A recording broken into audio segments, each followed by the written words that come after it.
you don't have to bother about beating the machine, really, Mm. because the machine is being improved to do more. The AI is being trained to be more precise in carrying out its assignments and tasks. All right. So it's like chasing shadow, if you want to go that way. So rather, what to do is to probably learn how to talk to AI, how to develop AI, how to improve AI, or even to or do studies on how to make AI safer for humans. I think that should be the focus. Yeah, because it has come to stay. What what are the roles that are present? So this diagram summarizes it. So generally, in cybersecurity, there are basically three. It might be more than this, but in theory, this is the three, roles. So it's either you're in the red team or you're in the blue team, or you are in the purple team. Now, the red team are what I would call the defend. I mean, they are the those on the inside part of the wall trying to build that wall and to make sure that nobody comes in. So they are responsible for putting the policies. For instance, is network security engineers. They put up network policies that will protect the network to make sure that unauthorized access doesn't exist. So they build the walls. All right. Now the blue team on the other side monitor the wall. Does someone want to scale this wall to jump in? Who is someone loitering around this wall? All right. So that's what the blue team is is the defense team. So they try to look at the logs, monitor the logs on the systems, on the servers, and everything.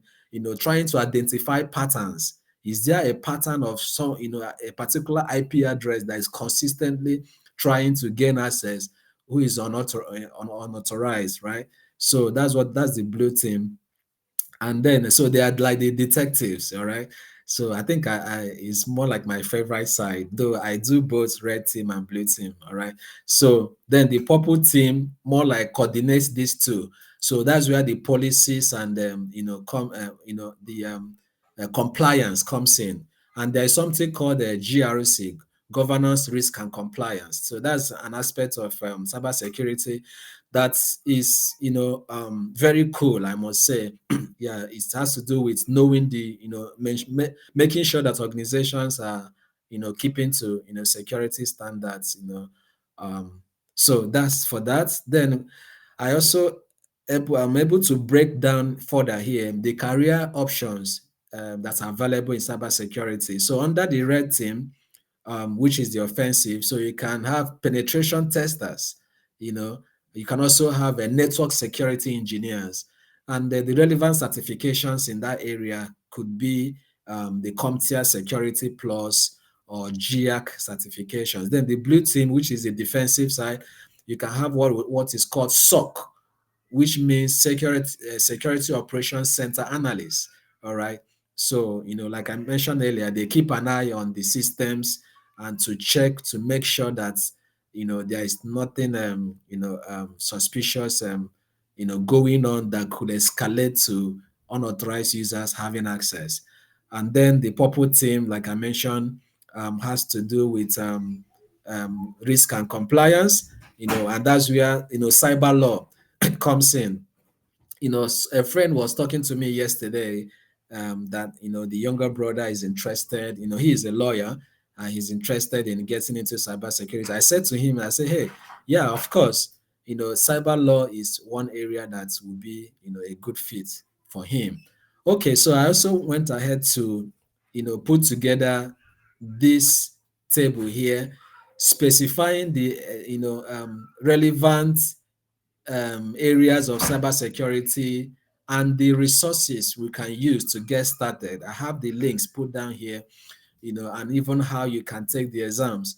All right. So these ones are listed here. They are currently free as we speak. And so the first one here is the ISC2, which is the world's most recognized society for cybersecurity professionals, of which I am a member. So it's a good place to start. Then you also have the program offered by Cisco, Cisco Cybersecurity Pathway, um, and then you also have the Google version of that, which was launched recently. There's also a course made available by Splunk, and the links are there. Through these links, you can get started, and then you will get to know the basics. These courses are very rich content that will take you through the basics, and then you climb the ladder. All right. And then this is also a list of other, learning platforms. I must say that getting into IT and cybersecurity is there. You must dedicate time to learning. Really, very important, because, like I said, it's about using technology to solve problems. So you must have a grip of how stuff work. In there's a website called How Stuff Works. I used that a lot, several years ago to learn a lot of things. So it's important to really get to know the basics of these things, taking using these resources. And that's one good thing the internet has.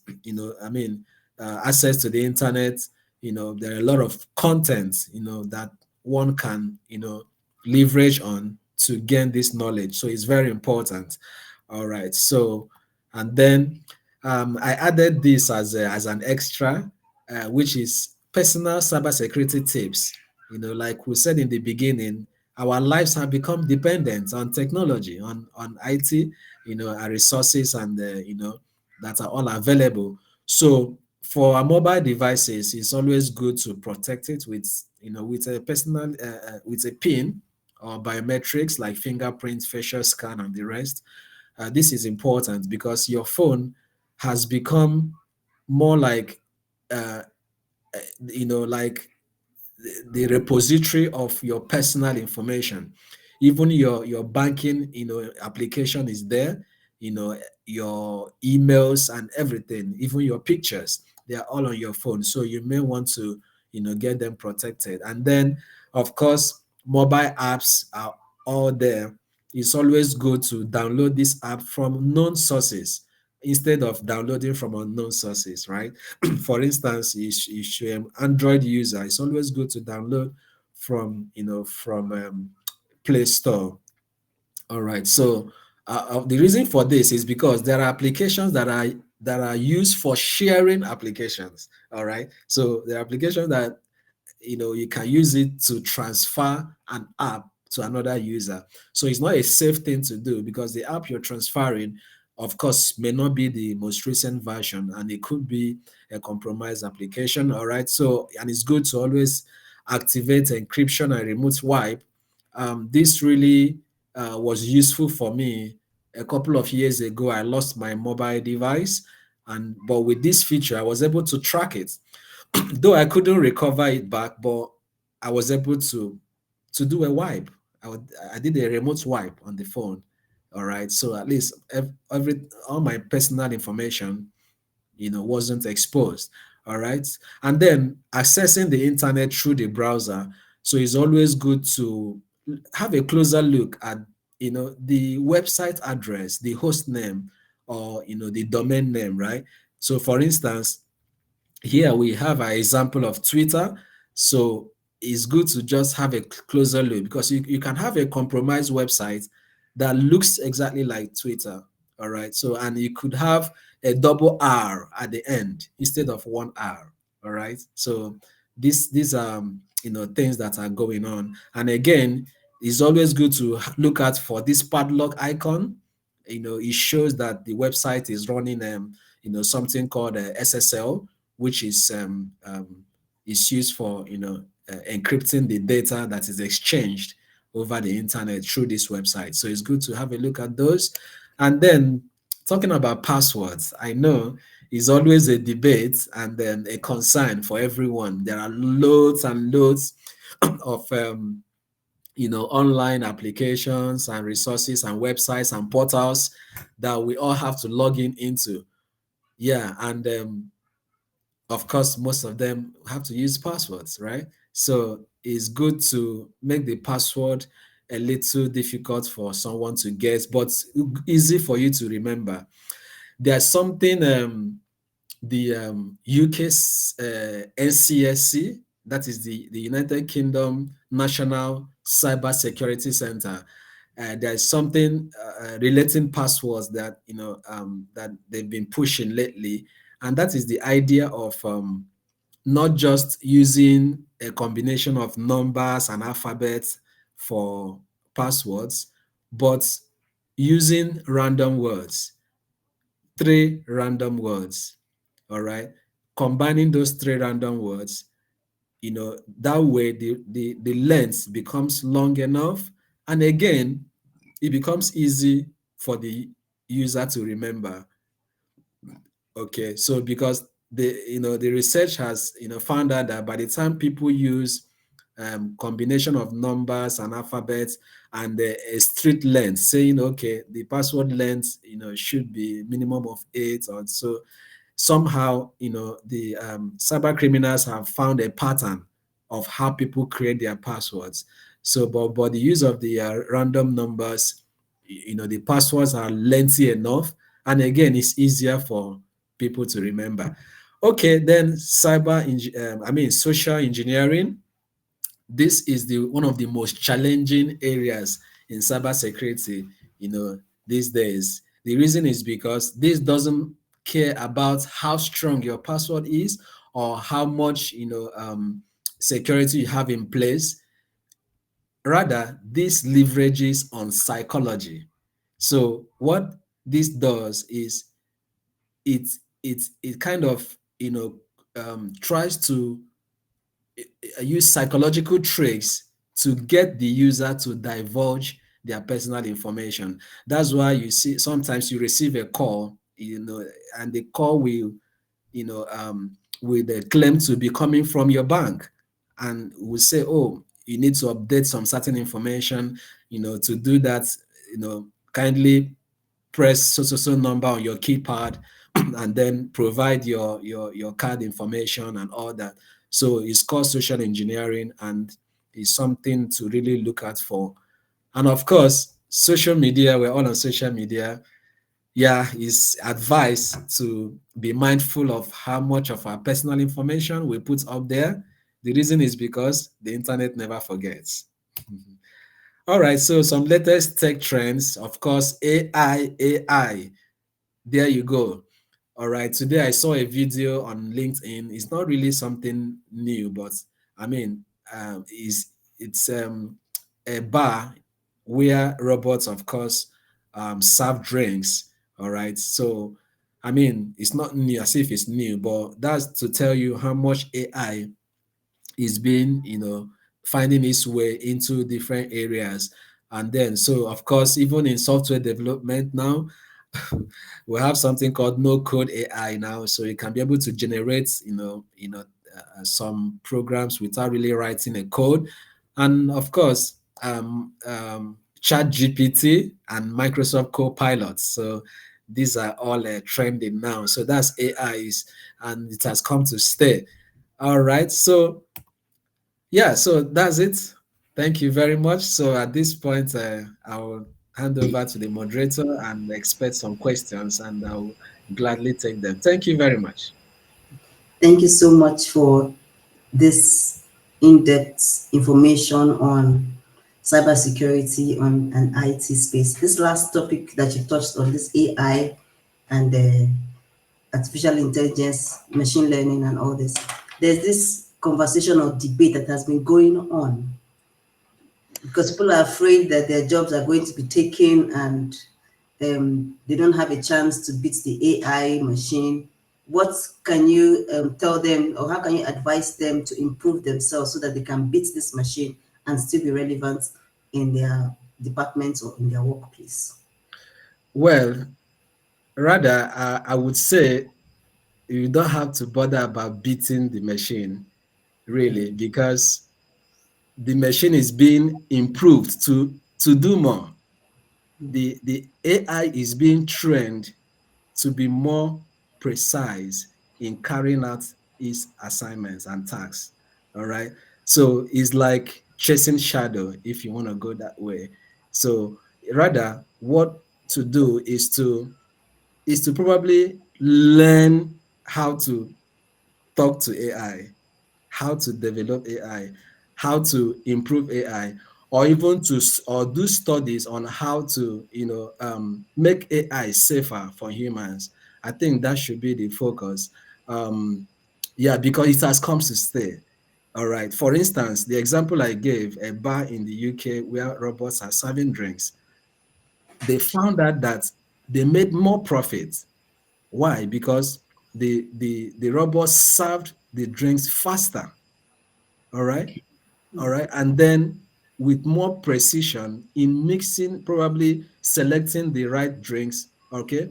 So it's obviously they may have found out that, oh, they're even using more, spending less, and making more profit.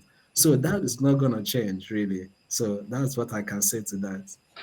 Okay, there are a few questions in the chat. I just have to maybe go through some of them.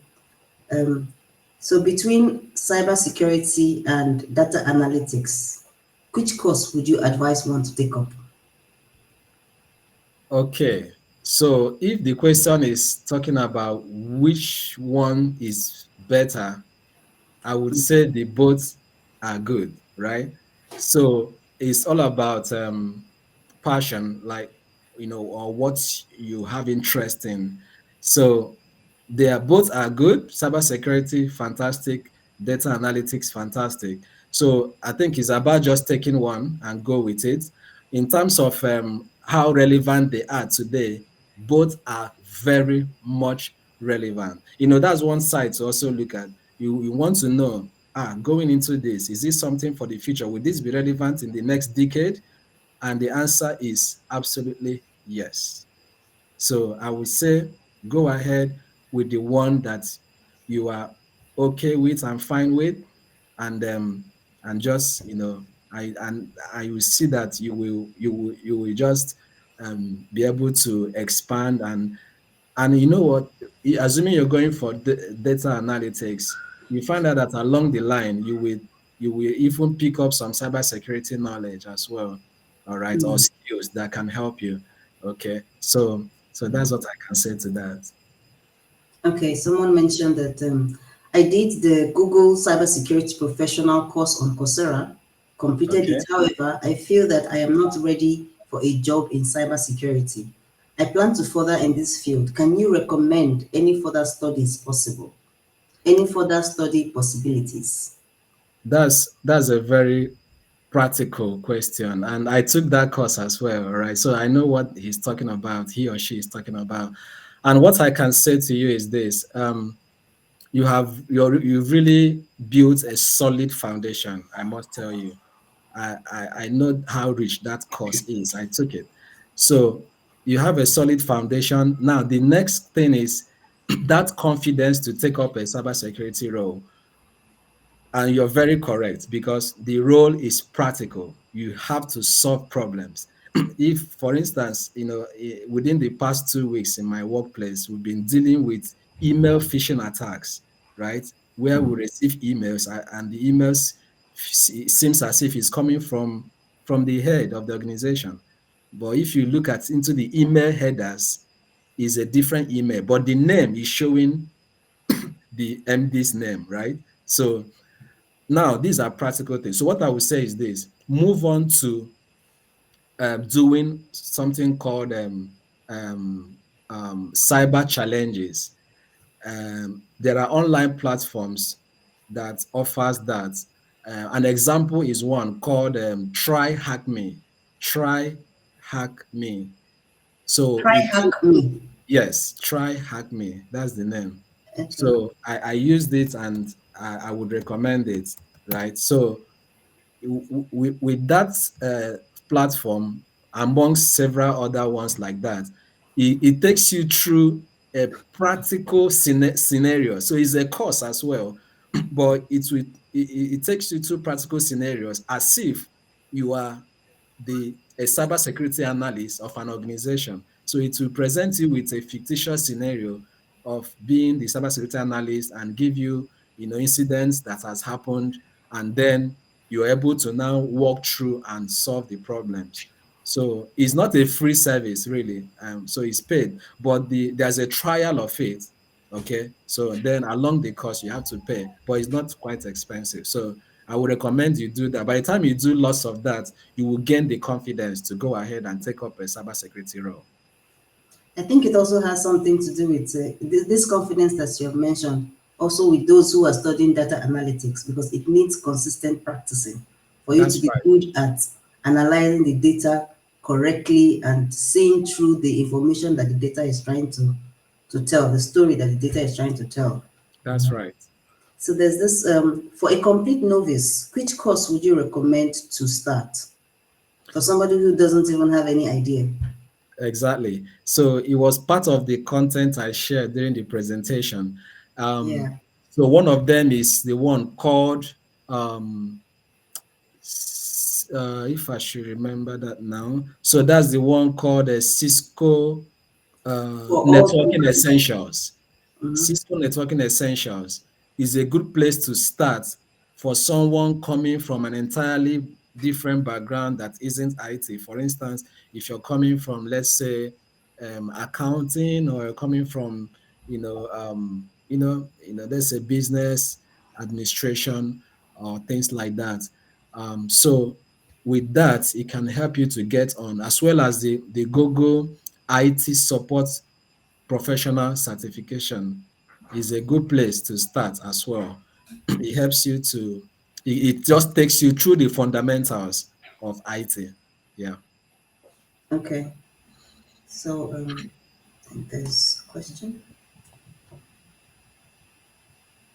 Okay, someone just wrote yes. I don't know what your yes meant, but if you have a question, please write out the complete question so that we can ask our guest who is here and he will respond to that. There's this current issue going on about the um, fiber optics that was damaged in West Africa and affecting most of the countries there. Yeah. What can you say? How can you say that can be avoided or protected? Although we know that this service is coming from the European side, Yeah. how is it that the African side can actually take charge of their own optic fiber or their own production so that they, and also for data security? What can Good. you say to that? Thank you very much, because it's current issue going on and is affecting businesses and individuals. I had a friend talking about it yesterday, really complaining. Now, it's all about infrastructure, IT infrastructure. Um, and Africa needs to have as much of it as possible, um, because this is the backbone for the internet. Now, in Nigeria, for instance, Lagos happens to be where most of the fiber, submarine fiber lines, is gets into Nigeria, of course, through the Atlantic. But for those of us that are familiar with the geography of Nigeria, Lagos is not the only access to the Atlantic. I worked in down south in Port Harcourt, the One Free Trade Zone, which is, of course, quite close to the Atlantic. That is also a place where the fiber infrastructure can land into Nigeria. Is huge, investment, really. All right, is a huge investment, and is something that we really need to explore for, for Africa to have redundant, I mean, to have several other options, other companies coming in to set up this infrastructure. And in my opinion, it's a worthwhile investment. I know it's not cheap, but it's a worthwhile investment, considering that of course, the internet is something that has come to stay. There are, of course, internet penetration in Nigeria and across Africa is still not so great. So the market is still there. So it's all about, having the government, of course, and the private sector doing more investment into, bringing in alternative fiber lines into, Nigeria, for instance. And of course, and the other side of it now is the distribution within the country. All right. So different states, of course, I understand very well how this works. Different states in Nigeria has got their different laws in terms of, land use, because these cables run through the land, of course, going from one part of the city to another. Some state government charge money for it, while some have waived the money for the telecom operators. So this is something also that, the government at the state levels can do to be able to, make this to have improve the internet penetration. So yeah, so to the question, really, is it's all about more investment to bring in more of these submarine cables into, Africa and Nigeria. Okay, and these submarine cables that we're talking about are more or less companies from outside of the continent, right? Or are you talking about also companies that would want to invest in that infrastructure So in it's the it's- so continent? it's two ways. Foreign direct investments can come in that form, right? Also, I mean, persons in Nigeria, for instance, can put resources together, and of course, collaborate with foreign investors and have this business set up. Of course, that's how Main One, the company that is having the major share of the market, and the one that is currently having the issue. That's Mm. how it's a private company that started this. And today, of course, without Main One, I don't know how the internet access in Nigeria would have been. Okay. Someone is asking, can one contact you later? How can we contact you if they Oh, want? sure, sure. My email is available. I will drop it on the chat, and then of course you can find me on LinkedIn. If you just search with my name, Osinachi Ozocheta, you can find me and you can surely connect. Thank you. Okay. So we have all heard the vital information that has been dropped here today. If you have more questions, you can leave your questions also on the chat. If you need to contact him, you can just search for him on LinkedIn, and he will also drop his email address, which I would put in later. This video will also be uploaded on our YouTube channel for those of us who want to go back to it to get some other information, especially the links that he shared for courses that you can take up on different levels and how you can also participate in the cybersecurity space. And also on our YouTube, there are so many topics that we have covered, like career path for doctors in Germany, for nurses, for different career paths that we have touched, especially for social work. So it depends on what area that you're looking out for. Please don't forget to also subscribe on our channel when you go visit, and you see topics that you are interested in. If you have questions, you can send us your questions directly on our WhatsApp or on our email, and we will get back to you as soon as possible. And I want to also ask our guest if he has um, a last word or something to encourage people who are looking at going into the IT space and are a bit confused or maybe a bit reluctant because they don't think they have that courage. Like someone mentioned before, she feels or he feels that they're not yet ready to take up that challenge. What is your advice to such kind of persons? Thank you very much. Yeah, I would say it's all about taking the bull by the horn. IT is not rocket science, really. I know sometimes there are lots of jargons that could, throw people off, but fundamentally, like I mentioned in the beginning, it's all about passion. All right. So, whatever can be conceived can be achieved. So, if you're able to, have the idea, I mean, convince yourself and say, I want to do this, you just put your mind to it, you know get down to to dedicate time in studying.